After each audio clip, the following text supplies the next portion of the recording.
Hi guys, welcome back to my YouTube channel that is Swapna's Tutorial. So ನೀವೇನು ನನ್ನ ಚಾನೆಲ್ಗೆ subscribe ಆಗಿಲ್ಲ ಅಂದರೆ ಪ್ಲೀಸ್ ಸಬ್ಸ್ಕ್ರೈಬ್ ಆಗಿ ವಿಡಿಯೋಸ್ನ ಲೈಕ್ ಮಾಡಿ ಶೇರ್ ಮಾಡಿ ಹಾಗೆ ಕಮೆಂಟ್ ಮಾಡಿ. ಸೊ ಇವತ್ತು ನಾನು ಮಾಡ್ತಿರೋ ಸಬ್ಜೆಕ್ಟ್ ಯಾವುದು ಅಂದರೆ ಸೆಕೆಂಡ್ ಸೆಮ್ BComನ ಇಂಗ್ಲೀಷ್ ಸಬ್ಜೆಕ್ಟ್ನ ಎಕ್ಸ್ಪ್ಲೈನ್ ಮಾಡ್ತಿದ್ದೀನಿ. ಸೊ ಅದರಲ್ಲಿ ಆಲ್ರೆಡಿ ಒಂದು ಸ್ವಲ್ಪ ಲೆಸನ್ಸ್ನ ಅಪ್ಲೋಡ್ ಮಾಡಿದ್ದೀನಿ. ಸೊ ಇದು ನೆಕ್ಸ್ಟ್ ಲೆಸನ್ ಆಗಿದೆ. ಯಾವುದು ಅಂದರೆ ಹೋಮ್ ಕಮಿಂಗ್ ಅಂತ ಹೇಳಿ. ಇದನ್ನು ಬರೆದಿರೋದು ರವೀಂದ್ರನಾಥ್ ಟ್ಯಾಗೋರ್ ಅವರು. ಸೊ ಇದು ಬಂದ್ಬಿಟ್ಟು ನಾನು ಸ್ಟೋರಿಗೆ ಹೋಗೋಕ್ಕಿಂತ ಮುಂಚೆ ಇದು ಸಿಂಪಲ್ ಶಾರ್ಟ್ ಆ್ಯಂಡ್ ಸಿಂಪಲ್ ಆಗಿದೆ ಆ್ಯಂಡ್ ತುಂಬ ಚೆನ್ನಾಗಿದೆ ಈ ಒಂದು ಸ್ಟೋರಿ ಬಂದು. ಸೊ ಇವಾಗ ನಾನು ಡೈರೆಕ್ಟ್ ಸ್ಟೋರಿಗೆ ಹೋಗೋಕ್ಕಿಂತ ಮುಂಚೆ ಒಂದು ಇಂಟ್ರಡಕ್ಷನ್ ಆಫ್ ಸ್ಟೋರಿನ ನಾವು ನೋಡೋದಾದರೆ, ಸೊ ಈ ಒಂದು ಸ್ಟೋರಿ ಬಂದ್ಬಿಟ್ಟು ಒಂದು ಹುಡುಗನ ಬಗ್ಗೆ. ಸೊ ಆ ಹುಡುಗನ ಹೆಸರು ಏನು ಅಂದರೆ ಪಾತಿಕ್ ಚಕ್ರವರ್ತಿ ಅಂತ ಹೇಳಿ. ಸೊ ಈ ಹುಡುಗ ಯಾವ ರೀತಿ ಫೀಲ್ ಮಾಡ್ಕೊಳ್ತಿರ್ತಾನೆ ಅಂದರೆ ಅವ್ರ ಮನೇಲಿ ಇವನಿಗೆ ಯಾವುದೇ ರೀತಿಯ ರೆಸ್ಪೆಕ್ಟ್ ಆಗಿರಲಿ ಅಥವಾ ಯಾರೂ ಕೂಡ ಲವ್ ಮಾಡಲ್ಲ ಅವನ್ನ ಆ್ಯಂಡ್ ಅವನು ಯಾರಿಗೋ ಬೇಡವಾದ ವ್ಯಕ್ತಿ ಅಂತ ಹೇಳಿ ಅವನು ಅಂದ್ಕೊಳ್ತಿರ್ತಾನೆ. ಸೊ ಅವನ ಒಂದು ಚೈಲ್ಡ್ಹುಡ್ ಬಿಹೇವಿಯರ್ ಆಗಿರ್ಬೋದು ಆ್ಯಂಡ್ ಅವನು ಒಂದು ಕಡೆ ಹೋದಕ್ಕೆ ಅಂತ ಹೇಳಿ ಬೇರೆ ಕಡೆ ಹೋಗ್ತಾನೆ, ಅಲ್ಲಿ ಅವನಿಗಾದಂಥ ಒಂದು ಸ್ಟ್ರಗಲ್ಸ್ ಆಗಿರ್ಬೋದು, ಇದನ್ನೆಲ್ಲ ಈ ಒಂದು ಸ್ಟೋರಿಲಿ ಹೇಳ್ತಾ ಹೋಗಿದ್ದಾರೆ. ಓಕೆನಾ. ಸೊ ಈ ಒಂದು ಪಾತಿಕ್ ಚಕ್ರವರ್ತಿ ಬಗ್ಗೆ ನಾವು ಇವಾಗ ನೋಡ್ತಾ ಹೋಗೋಣ. ನಾವು ಡೈರೆಕ್ಟಾಗಿ ಸ್ಟೋರಿಗೆ ಹೋಗೋದಾದರೆ, ಈ ಪಾತಿಕ್ ಅನ್ನೋ ಒಂದು ಹುಡುಗ ಏನಿದ್ದಾನೆ, ಸೊ ಇವರು ಊರಲ್ಲಿ ವಾಸವಾಗಿರ್ತಾರೆ, ಅಂದರೆ ಒಂದು ಹಳ್ಳಿಲಿ ವಾಸವಾಗಿರ್ತಾರೆ. ಸೊ ಈ ಹುಡುಗ ಬಂದ್ಬಿಟ್ಟು ತುಂಬ ಎನರ್ಜೆಟಿಕ್ ಬಾಯ್ ಆಗಿರ್ತಾನೆ ಆ್ಯಂಡ್ ತುಂಬ ಗಲಾಟೆ ಮಾಡ್ತಿರ್ತಾನೆ. ಇವನು ಅಂದರೆ ತುಂಬ ಎನರ್ಜಿ ಇರುತ್ತೆ ಅವ್ನಿಗೆ. ಹೆಂಗೆ ಅಂದರೆ ಯಾವ್ದಾದ್ರು ಅಡ್ವೆಂಚರ್ ಕೆಲಸ ಮಾಡಬೇಕು ಅಂತ ಹೇಳಿ ಅವನಿಗೆ ತುಂಬ ಆಸೆ ಇರುತ್ತೆ. ಅದೇ ರೀತಿ ಏನಾದ್ರು ಅಡ್ವೆಂಚರ್ ಕೆಲಸನ ಅವ್ನು ಮಾಡ್ತಿರ್ತಾನೆ. ಸೊ ಆ ಹುಡುಗ ಏನು ಮಾಡ್ತಾನೆ ಅಂದರೆ ಒಂದಿನ ಅವ್ರ ಫ್ರೆಂಡ್ಸ್ ಜೊತೆ ಒಂದು ನೀರಿರುತ್ತಲ್ಲ, ಅಂದರೆ ಒಂದು ರಿವರ್ ಸೈಡ್ ಹೋಗ್ತಾನೆ. ಓಕೆನಾ. ಅಲ್ಲಿ ಹೋದಾಗ ಅವನಿಗೆ ಅಲ್ಲೊಂದು ದೊಡ್ಡದು ಒಂದು ಮರದ ಅಲ್ಗೆ, ಅಂದರೆ ಒಂದು ದೊಡ್ಡದೊಂದು ಮರದ ಅಲ್ಗೆ ಅನ್ನೋದು ಬಿದ್ದಿರುತ್ತೆ ಅಲ್ಲಿ. ಸೊ ಅವ್ರೇನು ಹೇಳ್ತಾನೆ ಅಂದರೆ ಅವ್ರ ಫ್ರೆಂಡ್ಸ್ನೆಲ್ಲ ಸೇರಿಕೊಂಡು ಬನ್ನಿ ಈ ಒಂದು ಅಲ್ಗೆನ ಮೂವ್ ಮಾಡೋಣ ಅಂತ ಹೇಳಿ ಎಲ್ಲರೂ ಆ ಒಂದು ಅಲ್ಗೆನ ರೋಲ್ ಮಾಡಿಕೊಂಡು ಆ ಸೈಡ್ ಹಾಕೋಣ, ಅಂದರೆ ಇನ್ನೊಂದು ಸ್ವಲ್ಪ ದೂರ ಬಿಟ್ಟು ಆ ಕಡೆ ಹಾಕೋಣ ಅಂತ ಹೇಳಿ ಎಲ್ಲರೂ ರೋಲ್ ಮಾಡೋದಕ್ಕೆ ಸ್ಟಾರ್ಟ್ ಮಾಡ್ತಾರೆ. ಸೊ ಆ ಟೈಮಲ್ಲಿ ಏನಾಗುತ್ತೆ ಅಂದರೆ ಈ ಒಂದು ಪಾತಿಕ್ ಅವರ ಒಂದು ತಮ್ಮ ಅಲ್ಲಿಗೆ ಬರ್ತಾನೆ. ಓಕೆನಾ. ಅವ್ರ ಹೆಸರೇನು ಅಂದರೆ ಮಕಾನ್ ಅಂತ ಹೇಳಿ. ಅವನೇನು ಮಾಡ್ತಾನೆ ಅಂದರೆ ಆ ಹಲ್ಗೆ ಮೇಲೆ ಕೂತ್ಕೊಂಡು ಇಲ್ಲ ನಿನ್ನ ಕೈಲಿ ಮೂವ್ ಮಾಡೋಕ್ಕಾಗಲ್ಲ ಅಂತ ಹೇಳಿ ಅಲ್ಲಿ ರೇಗಿಸ್ತಿರ್ತಾನೆ. ಇದನ್ನು ನೋಡಿದಂತಹ ಒಂದು ಪಾತಿಕ್ ಮತ್ತು ಅವ್ರ ಫ್ರೆಂಡ್ಸ್ ಎಲ್ಲ ಏನು ಮಾಡ್ತಾರೆ ಅಂದರೆ ಇಲ್ಲ ನಮ್ಮ ಕೈಲಿ ಮೂವ್ ಮಾಡೋಕ್ಕಾಗುತ್ತೆ ಅಂತ ಹೇಳಿ ಜೋರಾಗಿ ಆ ಹಲ್ಗೆನ ರೋಲ್ ಮಾಡಿಬಿಡ್ತಾರೆ. ಸೊ ಆ ರೋಲ್ ಮಾಡಿದಾಗ ಏನಾಗುತ್ತೆ ಅಂದರೆ ಮಕಾನ್ ಇದ್ದವನು ಬಿದ್ದೋಗ್ತಾನೆ. ಓಕೆನಾ. ಬಿದ್ದಿದ ತಕ್ಷಣ ಅವ್ನು ಸೀದಾ ಅವ್ರ ಅಮ್ಮನ ಹತ್ರ ಹೊಂಟೋಗ್ತಾನೆ. ಯಾಕೆಂದರೆ ಅವ್ನಿಗೆ ಆಲ್ರೆಡಿ ಸ್ವಲ್ಪ ಏಟ್ ಆಗಿದೆಯಲ್ಲ, ಅವ್ರ ಅಮ್ಮಂಗೆ ಹೇಳಬೇಕು ಅಂತ ಹೇಳಿ ಹೋಗ್ತಾನೆ.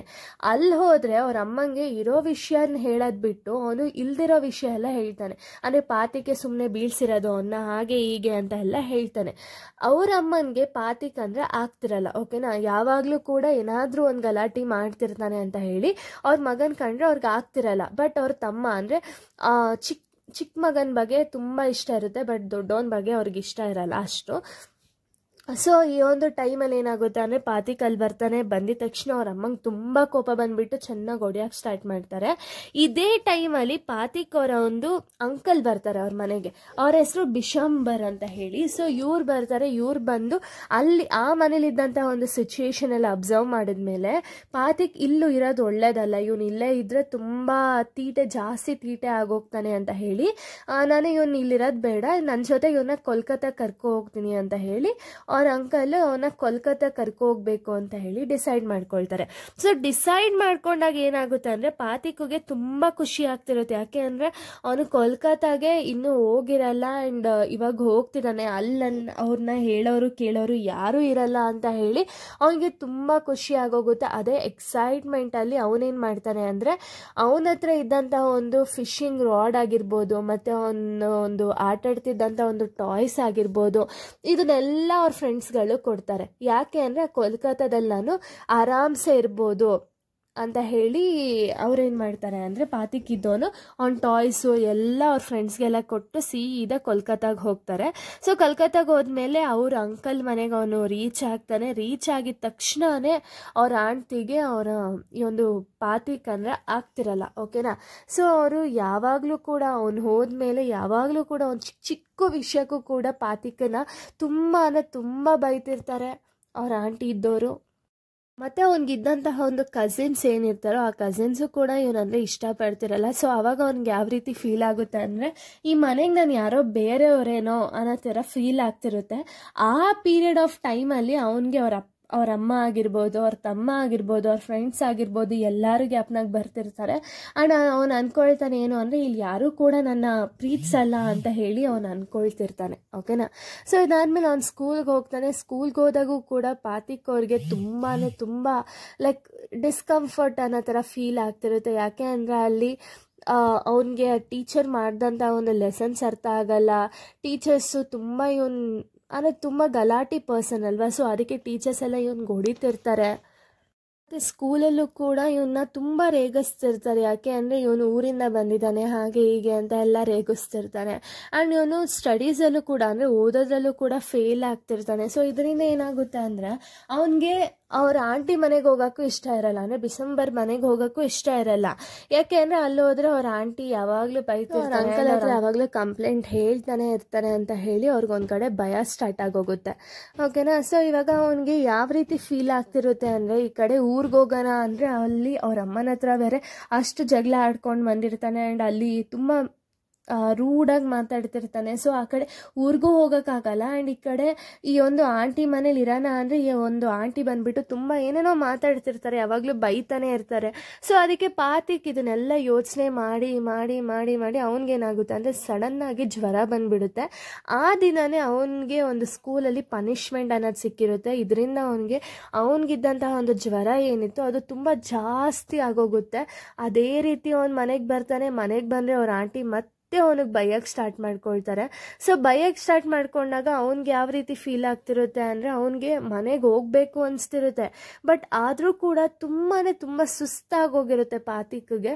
ಸೊ ಅದಕ್ಕೆ ಅವನೇನು ಅಂದ್ಕೊಳ್ತಾನೆ ಅಂದರೆ ಇಲ್ಲಿರೋದು ನನಗೆ ಇಷ್ಟ ಆಗ್ತಿಲ್ಲ ಅಂತ ಹೇಳಿ ಒಂದು ದಿನ ಅವನು ಮನೆ ಅಂದರೆ ಈ ಒಂದು ಆಂಟಿ ಮನೆ ಏನಿತ್ತು ಕೋಲ್ಕತ್ತಾದಲ್ಲಿ ಅಲ್ಲಿ ಬಿಟ್ಬಿಟ್ಟು ಅವರು ಊರಿಗೆ ಹೋಗೋಣ ಅಂತ ಹೇಳಿ ಡಿಸೈಡ್ ಮಾಡ್ಕೊಳ್ತಾನೆ. ಸೊ ಡಿಸೈಡ್ ಮಾಡ್ಕೊಂಡು ಆಗ ಅವನು ಅಲ್ಲಿಂದ ಸೀದಾ ಬರ್ತಾನೆ. ಅವನು ಅಲ್ಲಿಂದ ಸೀದಾ ಅಲ್ಲಿದ್ದಂಥ ಒಂದು ಸಿಟಿಗೆ ಹೋಗಿ ಅಲ್ಲಿ ನಡ್ಕೊಂಡು ಹೋಗ್ತಿರ್ತಾನೆ. ಅವಾಗ ಜೋರು ಮಳೆ ಬರುತ್ತೆ. ಓಕೆನಾ. ಜೋರು ಮಳೆ ಬಂದಾಗ ಅವನಿಗೆ ಜ್ವರ ಬೇರೆ ಇರೋ ರೀಸನಿಂದ ಅವನು ತುಂಬ ವೀಕ್ ಆಗೋಗಿರ್ತಾನೆ. ಸೊ ಅವಾಗ ಏನು ಮಾಡ್ತಾನೆ ಅಂದರೆ ಅವನು ಅಲ್ಲೇ ಇದ್ದಂಥ ಒಂದು ಜಾಗದ ಹತ್ರ ಮಲ್ಕೊಂಡು ತುಂಬ ಶಿವರಿಂಗ್ ಆಗ್ತಿರ್ತಾನೆ, ತುಂಬ ನಡುಗ್ತಿರ್ತಾನೆ. ಇದನ್ನು ನೋಡಿದಂತಹ ಪೊಲೀಸರು ಏನು ಮಾಡ್ತಾರೆ ಅಂದರೆ ಮತ್ತೆ ಅವನ್ನ ಡಿಸೆಂಬರ್ ಮನೆಗೆ ತೊಗೊಂಡು ಬಂದು ಬಿಡ್ತಾರೆ. ಅಂದರೆ ಅವ್ರ ಅಂಕಲ್ ಮನೆಗೆ ಕರ್ಕೊಂಡು ಬಂದು ಬಿಡ್ತಾರೆ. ಓಕೆನಾ. ಅವನಿಗೆ ಆಗಿದ್ದ ಒಂದು ಪರಿಸ್ಥಿತಿ ಯಾವ ರೀತಿ ಇತ್ತು ಅಂದರೆ ಇನ್ನೇನು ತುಂಬ ಕ್ರಿಟಿಕಲ್ ಪರಿಸ್ಥಿತಿ ಇರುತ್ತೆ. ತುಂಬ ಜ್ವರ ಜಾಸ್ತಿ ಆಗೋಗಿರುತ್ತೆ. ಆ್ಯಂಡ್ ಅವ್ನು ಬದುಕ್ತಾನ ಇಲ್ವಾ ಅನ್ನೋ ಚಾನ್ಸಸ್ಸೇ ಇರಲ್ಲ. ಸೊ ಅವಾಗ ಏನು ಮಾಡ್ತಾರೆ ಅಂದರೆ ಡಿಸೆಂಬರ್ ಅವ್ರಿಗೆ ಭಯ ಆಗಿ ಅವಾಗ ಅವರ ಅಮ್ಮಂಗೊಂದು ಲೆಟರ್ ಬರೀತಾರೆ. ಸೊ ಲೆಟರ್ ಬರೆದಾಗ ಅವ್ರ ಅಮ್ಮ ಅವನ್ನ ನೋಡೋಕ್ಕೆ ಬರ್ತಾರೆ. ನೋಡೋಕ್ಕೆ ಬಂದಿದ ತಕ್ಷಣ ಅವರಿಗೆ ತುಂಬ ದುಃಖ ಸ್ಟಾರ್ಟ್ ಆಗೋಗುತ್ತೆ. ನನ್ನ ಮಗಂಗೆ ಯಾಕೆ ಈ ಥರ ಆಯಿತು ಅಂತ ಹೇಳಿ ಅವ್ರಿಗೆ ತುಂಬ ಬೇಜಾರಾಗೋಗುತ್ತೆ. ಸೊ ಬೇಜಾರಾದಮೇಲೆ ಅವರಮ್ಮ ಅಲ್ಲೇ ಹತ್ಕೊಂಡು ನಿಂತಿರ್ತಾರೆ. ಓಕೆನಾ. ಇದನ್ನು ನೋಡಿದಂತಹ ಪಾತಿಕ್ ಏನು ಮಾಡ್ತಾನೆ ಅಂದರೆ ಒಂದ್ಸತಿ ಕಣ್ಣು ಬಿಟ್ಬಿಟ್ಟು ಅಮ್ಮ ಹಾಲಿಡೇಸ್ ಹ್ಯಾವ್ ಕೇಮ್ ಅಂತ ಹೇಳ್ತಾರೆ.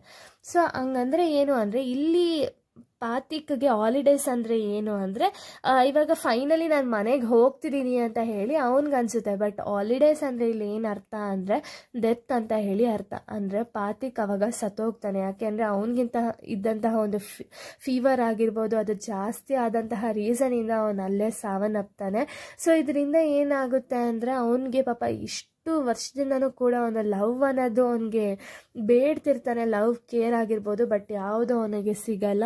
ಸೊ ಇಲ್ಲಿಗೆ ಒಂದು ಲೆಸನ್ ಅನ್ನೋದು ಕಂಪ್ಲೀಟ್ ಆಗುತ್ತೆ.